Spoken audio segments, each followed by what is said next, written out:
Welcome back, guys. Take a look at SpaceX stock. I feel like we are forming a little bit of flag here, and we're going to see this move lower here. Looking at SpaceX, we are trying to hold on right here, but it does appear that teetering on this little support line is eventually going to go down and retest lows of 145.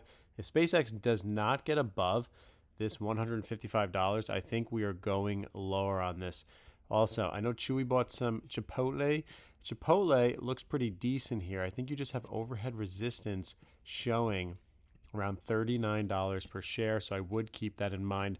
Something that I am paying attention to, I just have my alert set, is I'm looking at Google stock. Google stock is trading within this range right here. So if it does pull back, I would think 350s, 345 is most likely going to be bought. Microsoft is still struggling right here at this level.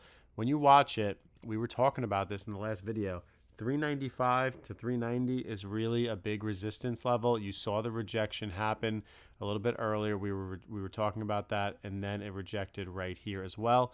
So we'll see what happens here. We got earnings, and I guess Microsoft is going to have to prove itself before it can break above this 392. So watch that level. It has to break above that before. Netflix is also not looking too solid right now. Looking at this on a 3-month chart, we might be testing back lower. It really needs to hold this level at $73 per share.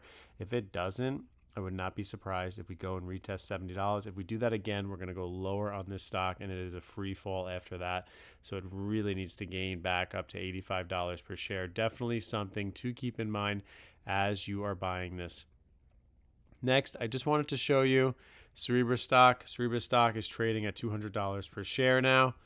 It had that dip down all the way to $160, and now I feel like we are starting to actually gather some momentum here. We held 160. If Cerebras can hold 170, I don't see a world where we actually start going lower here. If it can continue to hold $200 per share, these support levels will start to look more realistic. Look as I draw this support level. You will see $200 is basically a major resistance zone. And if this can get broken, then Cerebras can find its footing and then start moving up higher. So that is something that I would be watching here. We can consolidate and then push higher. Something I'm always interested in. You guys know in the WAP that I added long term. I bought in some more SCHD. There's a reason I keep buying them. I get that dividend. I'm earning over $1,000 every single year on them now because I'm starting to build a nice position on them.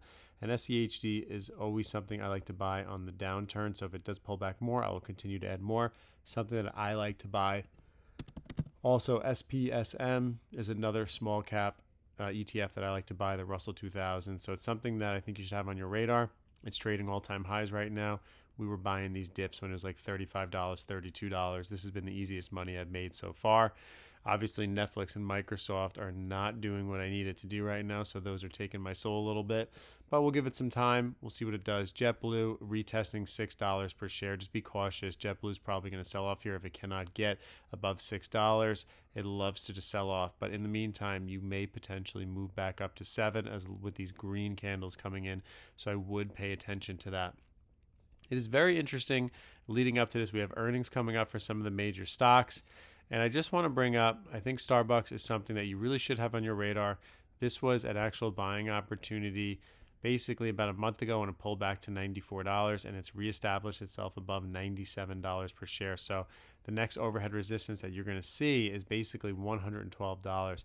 It does appear we are going to be retesting 108.28 in the short term, but 112 should be something where your target should look for.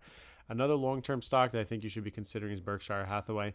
The reason I say this is because if you look at this chart on long-term, since 2022, we have been kind of just trending like this, going up.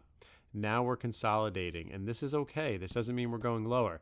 What I like about this is if we can get above $500 per share and just hold that, we can start making a move back up higher. And looking at the 3-month, you had that clear resistance level at $512 that did reject back down. I would not be surprised if we start to move up a little bit higher, but looking at this on a 1-year chart, you can tell this is where we are trading. We're trading sideways until we either break above that 515 level and start moving higher, or we get a pullback back to 470, and then I'm assuming more buyers will come in. If you got the big money and you're buying Berkshire, shares, 741,000 if you wanted to buy one share, which is pretty wild. Hopefully one day we can buy one of those shares. And PLTR, a nice bounce off of that 106, 107 level. So I would just keep that in mind.